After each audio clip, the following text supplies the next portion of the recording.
এবার আমি একটা বিদেশি লোক গেলাম, আর যাওয়ার পরে আপনার গ্রামের জুমা মসজিদে ফজরের বেলায় 5:30টার সময় 40টা মানুষকে নমাজ পড়ে বের হতে দেখলাম। তো আমার জিটা ঠান্ডা হয়ে গেল। দেখি বলছি, আহা হা হা, মাশাআল্লাহ, আল্লাহ সবটি মুমিন মুসলমান, এরা এত জাড়ে ঠাড়ে বিছানকে ছেড়ে অজু করে নমাজ পড়ে বের হলো। এদের ইমান যদি মজবুত না আছে আর এর যদি পাকা মুমিন না হলো, তো এইরকম দিনে তারা নমাজ পড়ে কেন বের হলো? আব্দুল্লাহ বিন উমর বলছেন কি, লাইসা ফিহিম মুমিনুন, 40টা লোক ফজরের নামাজ পড়ে বের হলো, কিন্তু কি বলা যায় দুঃখের কথা, তিনি বলছেন একটাও মুমিন নয়, এরা একটাও মুমিন নয়, একটাও নয়। আপনি আমাকে বলেন, হাজি মাওলানা এত রাতের নামাজ পড়ে বের হলো ফজরের, একটাও মুমিন নয়, তো লোকগুলো কি? সবটি লোক হলো মুসলমান, এরা মুমিন নয়, এরা মুসলমান। মুসলমানে আর মুমিনে তফাৎ কোনটা?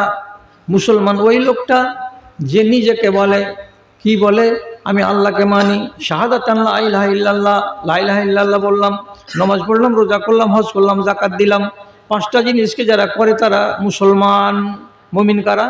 যে মুমিন ওরা যারা আল্লাহকে বিশ্বাস করে, যারা ফেরেশতাকে বিশ্বাস করে, যারা রসুলকে বিশ্বাস করে, যারা আসমানি কিতাবকে বিশ্বাস করে, যারা তকদিরকে বিশ্বাস করে, আর যারা মরণের পরে আবার জিন্দা হতে হবে, এই 6টা কথাকে যারা বিশ্বাস করে তারা হলো মুমিন। তো ইসলাম আপনার ভিতরে আছে, ঈমান আপনার ভিতরে নেই। কেন ঈমান নাই? তো কোরআন মাজিদে রব্বুল আলামিন বলেছেন, ইন তুতিউল্লাহ ওয়া রাসূলাহু, যদি আল্লাহ এবং আল্লাহর রাসূলের ইতাআত করো তাহলে তুমি মুমিন হবে, আর না হলে তুমি মুসলমান হয়ে থেকে যাবে। তাহলে আল্লাহর ইতাআত করতে হবে। মদ ছাড়তে পারবেন? বুঝতে পারিনি? এখনো খৈনি খাওয়া লোক বিহারের মুসলমান 80%। তাহলে আপনি মুমিন হতে পেরেছেন? এ তো হারাম, আল্লাহর কোরআন মাজিদ থেকে নেশাকে হারাম করা আছে, আপনি ছাড়তে পারেননি। এখন আব্দুল্লাহ বিন মাসউদ এত বড় কথা কেন বললেন? তো তিনি মিসাল দিয়েছেন ওখানে 3টা, আর আমি আপনাকে মিসাল 10টা দিতে পারবো, অতটি কথা আমি দিচ্ছি না। 40টা লোক নামাজ পড়লো, একটাও মুমিন নয়। কেন নয়? তো বলছে তুমি এদের তাজজিয়া করো, এদের ভেতরে পোস্টমর্টম করে করে দেখো যে কে কেমন। 10টা লোককে টেনে আনলাম, জিজ্ঞেস করছি, ভাই আপনার এই গ্রামে বাড়ি? বলছে হ্যাঁ। আচ্ছা আপনারা অসুর দেন? যে অসুর কাকে বলে মনে স্যার? 20 মনে 1 মনকে অসুর বলে। 20 মন ভুট্টা হলে 1 মন ভুট্টা দিয়ে দিতে হবে। তো 100 মন ভুট্টা হলে 5 মন ভুট্টা বের করে দিতে হবে। কোনো চুঁচেরা চলবে না। এই লোকটাকে কি বলা যাবে? অসুরকে আদায় করে, এটা আল্লাহর বিধান। তাহলে এই লোকটাকে আমি মুমিন বলবো। তো বলছে আপনি অসুর বের করেন। বলছে আমার দেশে ওগুলার আওয়াজ নেই। সিজনে একটা বলতে ছোট কুঁঠি থাকে, আধমন ধান আটবে নেই ভুট্টা, অতি ভরে দিলাম, বহু বেটেকে বলে দিলাম এখান থেকে ভিত্তিক গেলা দিবি তোরা সারা বছর। পাকা এই লোকটা মুমিন নয়, এই লোকটা হলো মুসলমান। তুমি কিসের জন্য অসুরকে হজম করেছো, যেখানে অসুরকে হজম করার কোনো পারমিশন শরীয়তে নেই? 10টা লোক ছাঁটাই হয়ে গেল। বা এইরকম বুড়াগুলোকে 4 টাকা 5 টাকা 6 টাকা ডেকে বলছি, আচ্ছা বাবা আপনার তো মরার টাইম হয়ে গেল, আপনার জমি জমাকে কাউকে লেখালেখি করেছেন? তো এরা বলছে যে বেটাগুলোকে 2 বিঘা করে দিয়েছি, আর বাকি জমি আমার নামে আছে, মেয়ে আছে, 2টা মেয়ে আছে, কিছু দিয়েছেন? যে মেয়েরা সব পরঘরি হয়ে গেছে, ওরাকে কি দিব? একজনের বাড়ি লাভা, ওই একবারে বাংরুয়া, তো এখানে আমার বাড়ি হালবাইদা, এখান থেকে আমার বেটিকে জমি অদূরে কেমন করে দিব? বেটিকে জমি দিইনি। তাহলে বেটাকে জমি দেওয়ার লোক আছে, আর বেটিকে জমি দেওয়ার বেলা ওই লোকটা নেই। এমন লোকগুলো গোটা গ্রাম থেকে কয়টা পাওয়া গেল? 6টা। ওই যে তুই মুমিন হতে পারিস না এখনো, তুই হলি মুসলমান। এটাই দ্বিতীয় নাম হলো এর ফাসেক, যারা আধা মানে আল্লাহকে আর আধা মানে না আল্লাহ তাআলাকে। 6টা লোক আউট। ফের 10-12টা লোককে টেনে এনে বলছি, ভাই তুমি মুখ হা করো তো। আর দাঁতের দিকে যদি দেখেন তো সব কালো কালো আল্লাহ আল্লাহ মিশি লেগে আছে দাঁতে।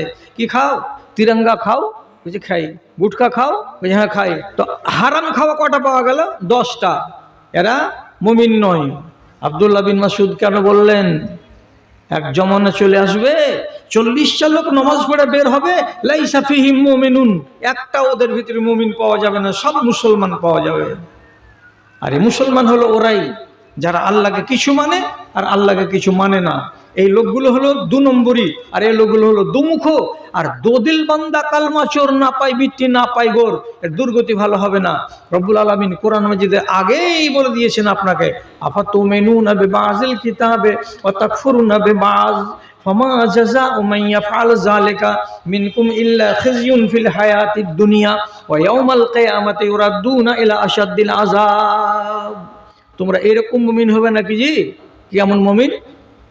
আল্লাহর কিছু কানুনকে মানবে আর কিছু কানুনকে তোমরা মানবে না, এইরকম করে তোমরা মুমিন হবে নাকি? যদি এইরকম করে মুমিন হও যে আধা তোমার আইন মানবো আল্লাহ আর আধা তোমার আইনগুলোকে মানতে পারবো না, তো রব্বুল আলামিন বলছেন তোমাদের মতো এই দোগলা মুসলমানগুলোর কি নাতিজা হবে জানো? যতদিন দুনিয়াতে তোমরা বেঁচে থাকবে জালিল হয়ে বাঁচবে, লাঞ্ছিত হয়ে বাঁচবে, ইজ্জত নিয়ে বাঁচবে না।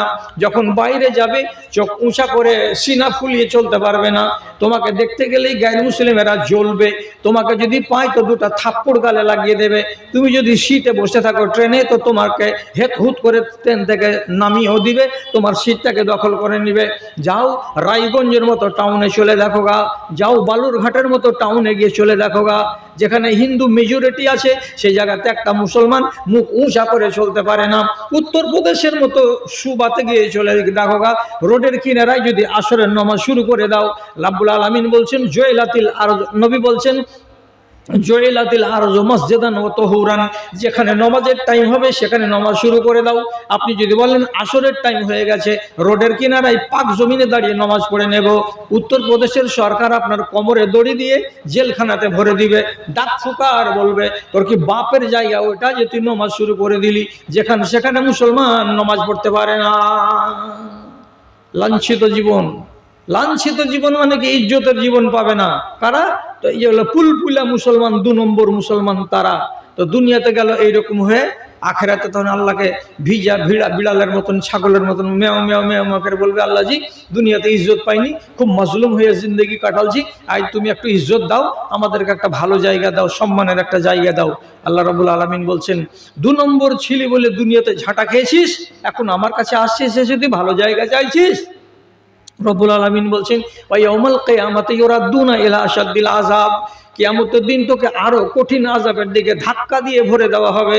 কেন? যে তোরা হলে 2 নম্বর মুসলমান। 2 নম্বর না হতে গেলে দুনিয়াতে তোদের বেইজ্জতি হতো না। যারা আল্লাহকে ধরে রেখেছে তারা কোনোদিন বেইজ্জত হয়নি, আর যারা আল্লাহর কানুনকে বুড়ো আঙুল দেখিয়েছে তারা রুসওয়া হয়েছে, তারা বেইজ্জত হয়েছে। ইজ্জত সব মাটি হয়ে গেল, ইজ্জত সব মাটি হয়ে গেল। নত হলো মমশির, যারা ছিল চিরমোদের গোলাম, আজ তারাই হয়েছে মহান বীর, আজ তারাই হয়েছে মহান বীর। তোমায় ছেড়েছি, তোমায় ভুলেছি, কোরআন ছেড়েছি, তাই বুঝি অপমান। তোমার দুনিয়ায় দুশ্মনী লীলা সে দেখো রহমান, কাফেরের হাতে নিধন হতেছে কি করে মুসলমান গো, কি করে মুসলমান। বলির পাঁঠা হলো মুসলিম, বলির পাঁঠা হলো মুসলিম। তোমার চোখের আগে আসাম, বোম্বাই, মিরাট, গুজরাট আর সে হাজারিবাগে, আর সে হাজারিবাগে। তবু কেন তুমি প্রতিশোধ নিতে, তবু কেন তুমি প্রতিশোধ নিতে হও না কো আগুয়ান। তোমার দুনিয়ায় দুশ্মনী লীলা আছে দেখো রহমান, কাফেরের হাতে নিধন হতেছে কি করে মুসলমান গো, কি করে মুসলমান। দেহতে যদি দাগ লাগে, আল্লাহ তাআলা বলছেন ওই দাগদার দেহ মাটিতে তো ভরে দিবে তোর বাপচা সারা, কিন্তু এটা আমার কাছে গ্রহণযোগ্য হবে না। যেমন নফসকে খারাপ করলি তো আমি আসমান থেকে ঠেলে পাঠিয়ে দিলাম তোকে নিচু তলায়, অমনি হবে তোর দুর্গতি। তাহলে আল্লাহ দিয়েছেন আমাকে পাক দেহ, পাক দেহকে আপনি নাপাক করার কেউ নন। এই জন্য রাসূলুল্লাহ বলেছেন তোর মরণ যখন হবে তো ফেরেশতাদের হাতে হবে, তুই নিজের মনে মনে গলাতে দড়ি দিয়ে যদি মরিস তাহলে আমার এই দেওয়া দেহের উপরে তুই কি করেছিস, বেশি মাস্তানি করেছিস। কিয়ামতের দিন তোর সাজা হলো এই, বিষ খেয়ে যদি মরিস সারা জীবন বিষের পেয়ালা তোকে গিলতে থাকতে হবে। পাহাড়ের উপর থেকে যদি ঝাঁপ দিয়ে মরিস সারা জিন্দেগি তোকে ঝাঁপ দিয়ে দিয়ে ওখানে মরতে হবে। তোর মতন মানুষ দেহর সাথে নাইনসাফি করতে গেলে কিয়ামতের দিন এটাই তোর সাজা, তোকে ছেড়ে কথা হবে না। সোজা সোজা বলছি, সহিহ হাদিসের কথা। তুফাইল বিন আমর আদ-দৌসি বলে এক সাহাবী, বাড়ি হলো ইয়ামান দেশ, তার বন্ধুকে সাথে করে হিজরত করে চলে আসলো মদিনায়। মদিনা হলো পাক জায়গা, রাসূলুল্লাহর দেশ, ওখানে হিজরত করে চলে গেলে হিজরতের প্রচুর সওয়াব এসেছে। 15 দিন হয়ে গেল, সাথী বন্ধুটার শরীর খারাপ হয়ে গেল। তখন একদিন বন্ধুকে বলছে, ভাই তোফাইল, আমি মদিনায় থাকবো না, আমি বাড়ি চলে যাব। কেন? মন ভালো করে না, শরীর ভালো করে না, আমার মনটাই ঠিক হচ্ছে না, আবহাওয়া আমাকে শুট করছে না, আমি বাড়ি চলে যাব। তুফাইল বলছে, খ্যাপা, রাসূলুল্লাহর পাশে আছিস, কত ইজ্জতের কথা, তাতে হিজরত করেছিস, কত সম্মানের কথা, এটাকে বাদ দিস না রে, না হলে কপালটা নুকসান হয়ে যাবে, ক্ষতি হয়ে যাবে, যাস না। বুঝাই বুঝাই বুঝাই বুঝাই আর একদিন তখন বলছে, তুই যখন আমাকে বাড়ি নিয়ে যাবি না, তাহলে আমাকে কিছু একটা ব্যবস্থা করতেই হবে। তখন করলো কি, জানের খেদে মসজিদে নববীর বাহির দিকে বারান্দার এক কোণাতে এশারের নামাজ পড়ার পর শুয়েছিল। তারপরে করলো কি, ওর নিজের তীর কাশ থেকে একটা তীর টেনে বের করলো। তীরের মাথার লোহাখান্ডাকে বলে ফলা, ফলাটা ছিল খুব তেজ। এই ফলাখান্ডা দিয়ে করলো কি, নিজের ডান হাতে ধরে বাম হাতের শাহাদাতের আঙুলের এইখানকার গিরাটাতে ফলাটাকে দিয়ে জোরে করে চালিয়ে দিল, চাকু চালা করে দিয়ে রক্ত প্রবাহিত হতে শুরু হলো। শুয়ে আছে এমনি করে সেহানে মাথা দিয়ে আঙুল দিয়ে রক্ত বেরোচ্ছে বেরোচ্ছে বেরোচ্ছে বেরোচ্ছে। কখন রক্ত শূন্য হয়ে গেছে, কখন জীবনটা চলে গেছে, মসজিদে নববীর ভিতরে মরে পড়ে আছে। সকাল হলো, সাহাবীরা তাকে দাফন করে দিল। কিছুদিন পরে তুফাইল ইবনে আমর আদ-দৌসি তার নিজের বন্ধুকে স্বপ্নে দেখতে পেলেন। স্বপ্নের গুরুত্ব অনেক, অনেক গুরুত্ব। নেক মানুষেরা স্বপ্ন দেখে, 40 ভাগের 1 ভাগ নবুয়তির, এটা হলো সুন্দর স্বপ্ন। অতএব স্বপ্নকে নির্মূল করা যাবে না, বেবুনিয়াদ বলে হেতহুত করে তেড়ে দেওয়া যাবে না। তো ভালো মানুষ রাসূলুল্লাহর সাহাবী রাত্রে স্বপ্ন দেখছেন বন্ধুকে, তখন জিজ্ঞেস করে বলছেন, মা বালকা, ও সাথী, তোমার কি অবস্থা একটু বলো তো, তুমি তো মরেছো এইরকম হয়ে, এবার কবর তো তোমাকে আমরা দিয়ে দিয়েছি, কবরে তোমার কি হাল হয়েছে বলো তো। তখন বন্ধু আমাকে জবাব দিয়ে বলছেন, ইন্নাল্লাহ কাদ গাফারা আলি জাম্বি, আল্লাহ রাব্বুল আলামিন আমার গুনাহটাকে মাফ করে দিয়েছেন। লে হিজরাতি ইলা নবিহি, তার নবীর দেশের দিকে হিজরত করেছিলাম বলে, তো হিজরত করার কারণে আল্লাহ তাআলা আমার গুনাহটাকে মাফ করে দিয়েছেন। আমি খারাপ অবস্থাতে নাই, আমি ভালো অবস্থাতে আছি। বাহ, সুন্দর কথা। তারপর এইবার ওকে দেখছে যে বাম হাতের শাহাদাতের আঙুলে কাপড় লেপটানো আছে, কাপড় লেপটানো মানে ব্যান্ডেজ করা আছে। তখন এই সাহাবী ওকে জিজ্ঞেস করে বলছে, তোমার বাম হাতে কি হয়েছে ভাই, এটাকে তুমি কাপড় দিয়ে ব্যান্ডেজ করে কেন রেখেছো? এটা তো কোনো কারণ জানতে পারলাম না। তখন আমার সাথী, আমার বন্ধু আমাকে জবাব দিয়ে বলেছেন কি, যে আমাকে আল্লাহ তাআলা খবর দিয়েছেন যে ফাইন্নী লা উসলিহু মা ইউফসিদু আবদি মিন জাসাদিহি, আল্লাহ তাআলা বলছেন আমি আমার বান্দার কোনো দেহকে ভালো করতে যাই না, যেই ভালো দেহটাকে আমার বান্দা নিজে নিজে নষ্ট করে দেবে। তুমি তোমার হাতখানাকে যে কেটে জখম করেছো, আমি যেদিন তোমাকে তোমার মায়ের পেট থেকে ভূমিষ্ঠ করেছিলাম, সেদিন কি তোমার আঙুলটা কাটা ছিল বলো তো? বলছে না, তখনও কাটা ছিল না। তো আমি তোমাকে সুন্দর করে বানিয়েছি আর তুমি কেটে দিয়ে এটাকে নুকসান পৌঁছে দিয়েছো। তো যেই আমার দেয়া দেহটার ভেতরে মাতব্বরি করে নুকসান করবে, আমি আল্লাহ ওই দেহটাকে শুধরাই না, অমনি করে আমি রেখে দেই। এই জন্য আমার হাতের ঘা এখনো ঘা হয়েই আছে, আর ওইখানে কাপড় লেপটানো আছে। পরের দিন সকালবেলায় তুফাইল বিন আমর আদ-দৌসি বলছেন, আমি রসুল্লাহকে গিয়ে বললাম, আল্লাহ পাকের রসুল, আমার সাথীর অবস্থা এই ভালো নেই, তো আপনি কিছু করবেন, করতে পারবেন? রসুল্লাহ শুনলেন, আর শোনার পরে তিনি থামতে পারলেন না।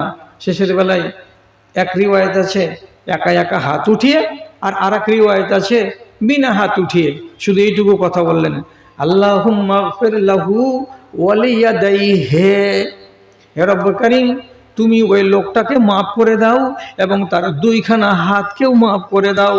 যখন তুমি তার সারাটা দেহকে মাফ করেছো, তখন আযাব থেকে যখন রেহাই দিয়ে দিয়েছো, তোমার হাতখানাকেও মাফ করে দাও, যাতে হাতখানা আর কাটা অবস্থায় না থাকে, ব্যান্ডেজ যেন না থাকে। এ বলে রাসূল করিম সাল্লাল্লাহু আলাইহি সাল্লাম একটা সুন্দর দোয়া করে দিলেন। তুফাইল ইবনে আমর আদ-দাওসী বলছেন, রাসূলুল্লাহ দোয়া করে দেওয়ার 5 থেকে 7 দিন পরে আবার আমি আমার বন্ধুকে রাতের বেলায় স্বপ্নে দেখতে পেলাম। যখন স্বপ্নে দেখলাম তখন বললাম, কেমন আছো বন্ধুরে? তো আমার বন্ধু আমাকে বলছেন, খুব ভালো আছি। তোমার হাতখানার দিকে, ওর হাতখানার দিকে আমি তাকালাম, তো এর আগের দিন দেখেছিলাম হাতে ব্যান্ডেজ লাগানো আছে, কিন্তু আজকের দিনে যখন দেখলাম হাতে ব্যান্ডেজ লাগানো নাই, হাতখানা আমার আপনার হাতের মতো ঝকঝকে হয়ে আছে, সুন্দর হয়ে আছে, কোনো দাগ ধাব্বা আর নাই। কি চিনলেন? শরীরটা কে দিয়েছে? আল্লাহ। যদি আপনাকে ন্যাংড়া করা হতো, তাহলে আল্লাহ রাব্বুল আলামিন বলতেন না যে তুই ন্যাংড়া করে কেন আনলি, আমি দিয়েছি ন্যাংড়া। এমন পর্যন্ত কি আল্লাহ রাব্বুল আলামিন বলছেন, তোকে যদি আমি খেপা করে দুনিয়াতে পাঠাতাম, তো তোর নমাজ, রোজা, হজ, যাকাত আমি কিছুই নিতাম না, নিবই না তোর কাছে। তুই যে পাগল, তোকে যে জ্ঞান দিনি, আর তোকে জ্ঞান না দিয়ে দুনিয়াতে আমি পাঠিয়েছি, সুতরাং তুই খেপা হওয়ার কারণে নমাজ পড়িসনি, রোজা করিসনি, হজ করিসনি, যাকাত দিসনি, কোরআন পড়তে পারিসনি, কিছুই করতে পারিসনি, তবুও তুই জান্নাতি। কেন? রব্বুল আলামিন এটাই বলছেন যে 3 জন মানুষের গুনাহ খাতাকে কোনোদিন গুনাহ লেখা হবে না। কারা কারা? রফি আল কালাম ওয়ান সালাসিন, 3 জন মানুষের উপর থেকে আমার কলম উঠে গেছে। একটা হলো মাজনুন, যারা হলো পাগলা। পাগলা খেপারা যত যাহা করুক না কেন, নাই করুক তাও, আর অন্যায় করুক তাও, আল্লাহ তাআলা নবী বলছেন ওর গুনাহ জীবনে লেখা হবে না। তোর তো দেহকে আমি এরকমই বানিয়েছি। ভাইজান, এবার আপনাকে আমি বলি, আপনি কিভাবে বেঁচে আছেন এখানে? ইমানদার হয়ে না ফাসেক হয়ে? ফাসেক হওয়ার মানেই হলো ছেদ, ছেদের মানে ইমানে ছেঁদা। ইমানে ছেঁদা হয়ে যদি বাঁচে তো লোকটা হলো ফাসেক। কেন? ইবলিস শয়তান ছিল বড় নেককার, আল্লাহর ফরমাবরদার। কোরআন মাজিদ বলছে ফাসাকা আন আমরি রাব্বিহি, আল্লাহর হুকুমের ভেতরে কি করলো? ছেদ করে দিল। কি ছেদ করলো? মানলো না, সিজদা করবো না আদমকে। এই ফাসাকা মানে এই ছেদ করে দেওয়া। আল্লাহর ইতাআতের ভিতরে সামান্য একটু ছেদ তৈরি করে দিতে গেলে ও হয়ে গেল ফাসেক। আর ফাসেক হওয়ার শাস্তি কি হলো? জুতা খেয়ে দুনিয়াতে নামতে হলো। আপনি যদি ফাসেক হয়ে মরে যান, ফাসেক মানে কি? নামাজ পড়ি, রোজা করি, হজ করি, যাকাত দিই, কিন্তু বিড়ি সিগারেট খাই, এটা ফাসেক। এটা ফাসেক। নামাজ পড়ি, রোজা করি, হজ করি, যাকাত দিই, মা বাবাকে খেতে দিই, হালাল রুজি কামাই করি, সবই ঠিক আছে, সবই ঠিক আছে। কিন্তু যদি জীবনে কোনোদিন সুযোগ পেয়ে গেলাম, তো নিজের বাড়ির গাভীটাকে কুমেদপুরের হাটে বেচতে গিয়ে হবে 2 কিলো দুধ, কিন্তু তার বাঁটকে 2 দিন থেকে বন্ধ করে রেখে, ছাগল বাছুরটার মুখে আঁটুনি দিয়ে রেখে, আমি থানটাকে বড় করে দিয়ে দেশবাসীকে বললাম আমার গাভীটার 5 কিলো দুধ হয়। মিথ্যা কথা বলে 2 কিলো দুধের গাভীকে 5 কিলো বানিয়ে আপনি বিক্রি করে দিলেন। একটা মানুষকে ধোকা দিয়ে আপনি চলে আসলেন 30,000 টাকা কামাই করে নিয়ে। এই মানুষটা মুমিন নয়, এটা হলো ফাসেক। ইমানে ছেদ আছে তার। একটা নাফরমানি করতে গেলে ইমানে ছেদ থাকবে, আর এই মানুষটাকে বলা হয় ফাসেক। ফাসেক হয়ে যদি মরেন, কল্যাণ নেই। আর সবচেয়ে দুঃখের কথা, দেখতে দেখতে অনেক টাইম আপনাদের কাটিয়ে দিলাম, বেয়াদবি মাপ, আপনাদেরকেও ঠান্ডা লাগছে, কি করব? যদি না বলি বলা মুখে তাও এক দোষ, আর যদি ছেড়ে দিই তবু আপনারা হয়তো কেউ বলে দিবেন কি করতে ডেকেছিলি, 8 ঘন্টা লেগেবে, এই কথাটাই বলে দিবেন। ভয়ে ভয়ে না এদিক না ওদিক আমি চলছি, আপনি মজলিসটা তাড়াতাড়ি খালি করে দেন। আমাদের দেশে 90% লোক এখনকার জামানায়, রাগ করিয়েন না, 90 যদি বেশি হয়ে যায় তো 70টাই নেন। এরা মাসে একবার করে কাফের হয়, আর মাসে একবার করে এরা মুসলমান হয়। মাসে, বছরে 6 মাসে একবার করে এদের দিল থেকে ঈমান পালিয়ে যায়, যে এক দিন থাকে, কাউরি 1.5 দিন থাকে, কাউরি 1 ঘন্টা 2 ঘন্টা থাকে, যে খালি বুক, ঈমান নেই। তারপরে আবার ঈমান ফিরে আসে ওর অন্তরের ভিতরে। তো যার অন্তর থেকে ঈমান মাঝে মাঝে বেরিয়ে যায় আর আবার ফিরে আসে, এই লোকটার ঈমান কি সলিড? আপনি বলেন তো। আপনি বলবেন, ঠিক, ঈমান কখনো অন্তর থেকে 1 ঘন্টার লেগে বের হয়? এটা তো মানতে পারলাম না। মানতে পারলেন না? কথা শুনুন এইবার। রাসূলুল্লাহ বলছেন, ইজা জানাল আব্দু খারাজা মিনহুল ঈমান ওয়া ইয়াকুনু আলা রাসিহি মিসলা জুল্লাতে।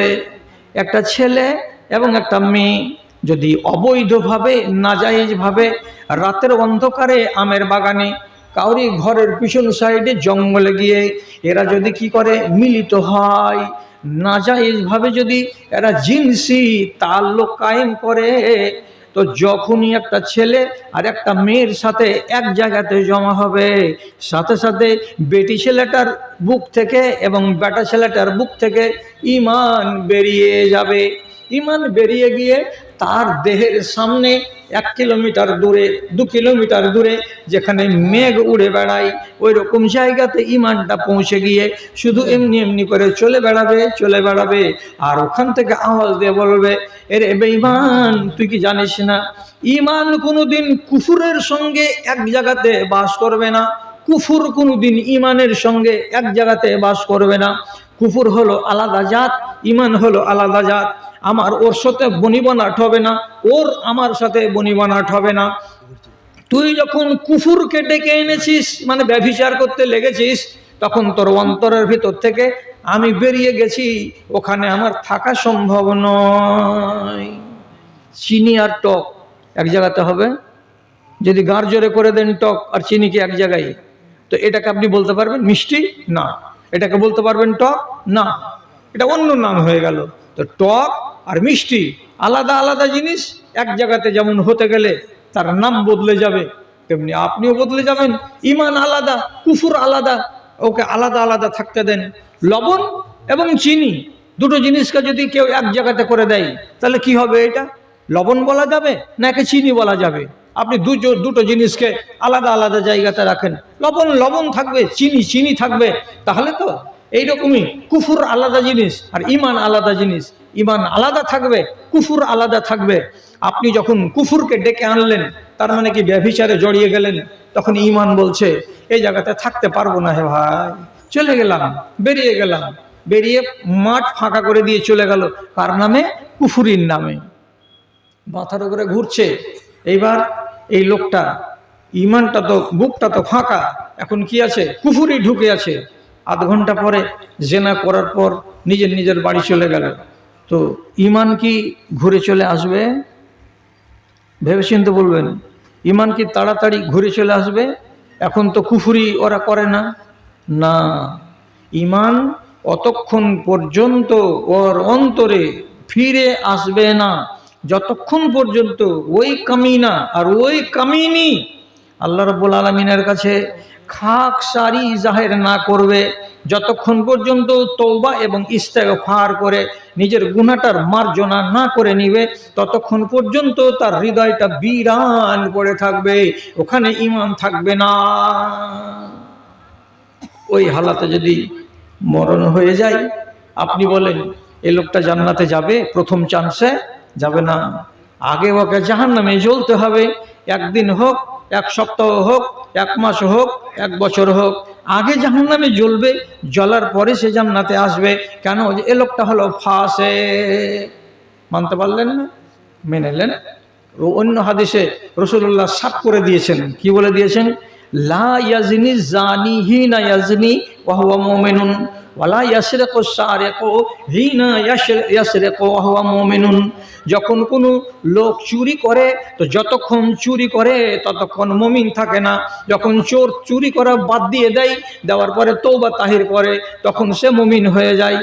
এমনি কোনো মদখোর যতক্ষণ পর্যন্ত মদ খেয়ে টলমল টলমল করে বেহুশ হয়ে বেড়ায় অতক্ষণ পর্যন্ত তার ভেতরে ঈমান থাকে না। যখন টলমলে ভাবটা কেটে যাবে তারপরে সে ইস্তেগফার করবে, তখন ঈমান তার অন্তরে ফিরে আসবে, তাছাড়া ঈমান অন্তরে ফিরে আসবে না। কি জাল কথা নাকি? এটা কি জাল কথা? হ্যাঁ, তাহলে যদি এগুলো ঈমান হয় আর এটা না থাকতে গেলে ওই লোকটা যদি কি হয়, মুসলমান হয়, আপনি বিচার করবেন কালকে সকালে চায়ের দোকানে বসে, হাজি এলাহি চাচা এই মুলবিটা যেভাবে ওয়াজ করলো তা আমাকে গায়ে কয়টা মুমিন আছে জি?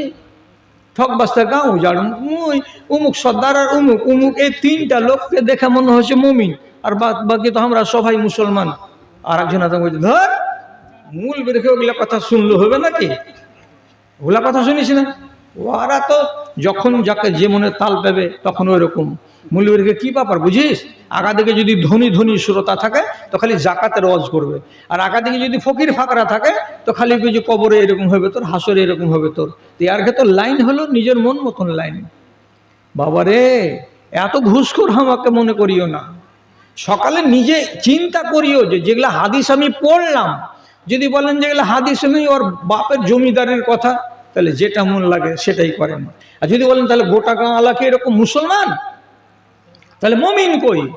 তা আপনি বলবেন আমাকে জিজ্ঞাসা করে তা আমি কি করবো যদি গ্রামে মমিন না পাওয়া যায়? তো 10 টাকা আপনি নিজেকে শুধরে নেন, নেওয়ার পরে ইমানদার হয়ে বাঁচেন, এটাকে কেউ নিষেধ করেছে? কেউ তো করেনি।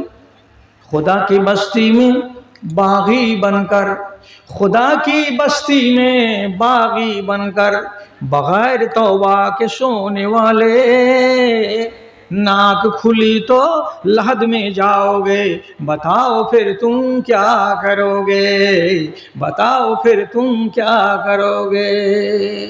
दीन से नफरत दुनिया से उल्फत, दीन से नफरत दुनिया से उल्फत, क्या अजब तर्ज जिंदगी है, सीरत में शैतान सूरत में इंसान, बताओ कौन सी मौत मरोगे, बताओ कौन सी मौत मरोगे। खुदा की बस्ती में बागी बनकर, बगैर तौबा के सोने वाले, नाक खुली तो कब्र में जाओगे, बताओ फिर तुम क्या करोगे। রাতের বেলায় যত লোক শুয়ে যাচ্ছি আমরা, বেশিরভাগ হলো বাগি। বাগি মানে নাফরমান। আপডেট করে শুতে হবে। আপডেট মানে কি? সারাদিনে যা করলেন মার্জনা করে নিতে হবে। বালিশে মাথা দেওয়ার আগে অন্তত 3 বার 4 বার 5 বার আস্তাগফিরুল্লাহ আস্তাগফিরুল্লাহ আস্তাগফিরুল্লাহ, আল্লাহ তোমার কাছে মাপ চাই, আল্লাহ তোমার কাছে মাপ চাই বলে মাপ নিয়ে মনে মনে আপডেট হয়ে যেতে হবে। তার মানে আমি গুনাহগার হয়ে শুলাম না। তাহলে তো কিন্তু ওই রকম লোকগুলো আমি কোথায় পাবো?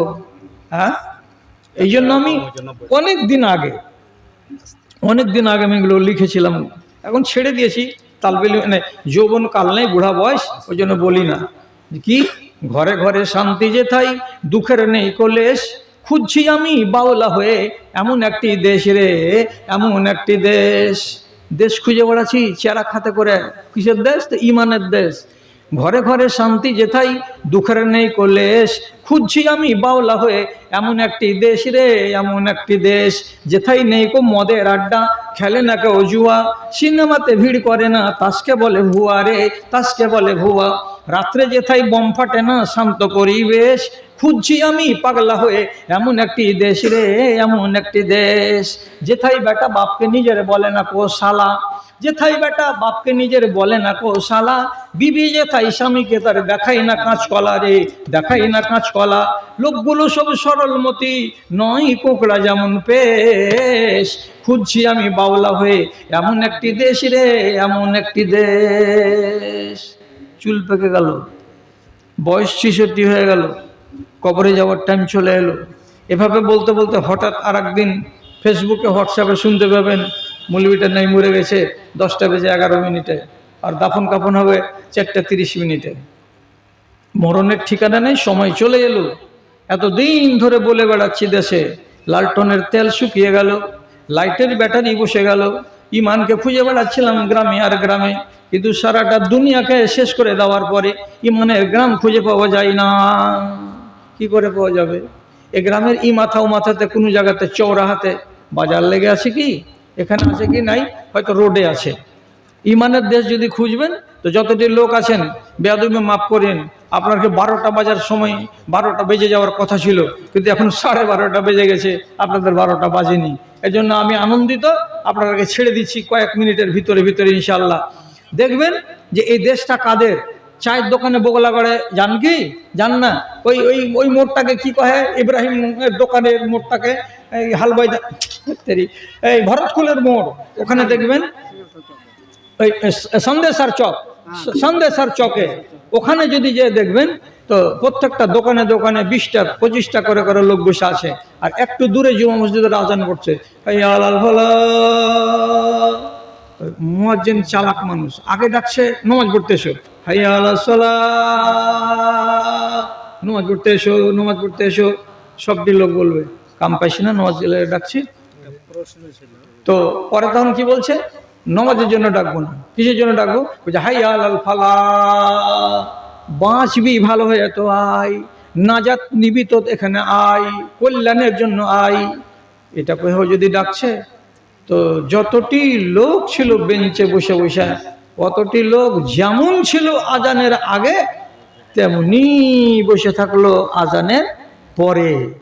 তাহলে আপনি এ মৌলানার কাছে ওই মৌলানার কাছে মশলা জেনে বেড়াবেন কিসের জন্য? যে আমরা কোন জাতি ভাই আর আমরা কোন কোয়ালিটির মুসলমান জি ভাই। নিজেই কাগজ খুলবেন আর কলম দিয়ে সহি করে লিখে নেবেন আমরা হলাম পোকা লাগা মুসলমান, যাকে বলা হয়েছে ফাসাকা আন আমরা রব্বিহি, আল্লাহর হুকুমের ভেতরে ছামা তৈরি করেছে করে ফাসেক হয়ে বসে আছি। আর কাউরি কাছে চিনিয়ে নিতে হবে? চিনাতে হবে না। মিনার হতে ভাসিছে আজান, মিনার হতে ভাসিছে আজান, হাইয়া আলাল ফালাহ, লাঙল ফেলিয়া মসজিদে চলো, ভুলবে মনের জ্বালা রে, ভুলবে মনের জ্বালা। আওয়ারা মনের হিসেব করো কষে, পায়েতে লাগাও রসা, হাই রে মানুষের মিটিল না আশা, মানুষের মিটিল না আশা। কষ্টের আগে ঠিক গোধূলির ক্ষণে পাখি ফিরিতেছে নিজ বাসা, কষ্টের আগে ঠিক গোধূলির ক্ষণে পাখি ফিরিতেছে নিজ বাসা। আধার নামিলেও বেপরোয়া খেটে যায়, আধার নামিলেও বেপরোয়া খেটে যায়, হাই রে মানুষের মিটিল না আশা, মানুষের মিটিল না আশা। সওয়াল মসজিদে হবে, যেখানে আরাম করছি মসজিদ বলছি বাড়িটাতে, আমার সাথে সাথে নামবেন, ওখানে আলোচনা হবে। এখানে আর নয়, কেন যে টাইমটা বেটাইম হয়ে গেছে। আর ভাইয়েরাকে আমি আটকে রেখেছিলাম 12টা পর্যন্ত, সেখানে ঘড়িতে বেজে গেছে 12:30। কি মনে না কথাটা ঠিক তো? জিয়াদতি করা হচ্ছে। ভাই শোনো শোনো, দাদা আমার দাদু আর বড় ভাই, আমার বাপ, আমার চাচা, আমার খালু সব যাওয়ার কালে একটা কথা শোনো। সেটা হলো এই, আমি হলাম ন্যাংরা ঘাটওয়াল। হ্যাঁ, এটা যে আপনার কাছে আমি চাইতে পারবো না। তো ন্যাংরা ঘাটওয়ালকে আপনি 10 টাকা পারেন 10, 20 টাকা পারেন 20, 30 টাকা পারেন 30, আপনি আমার হাতখানে একটু হাত ঠাকান, বাস। এটা হলো একটা কথা।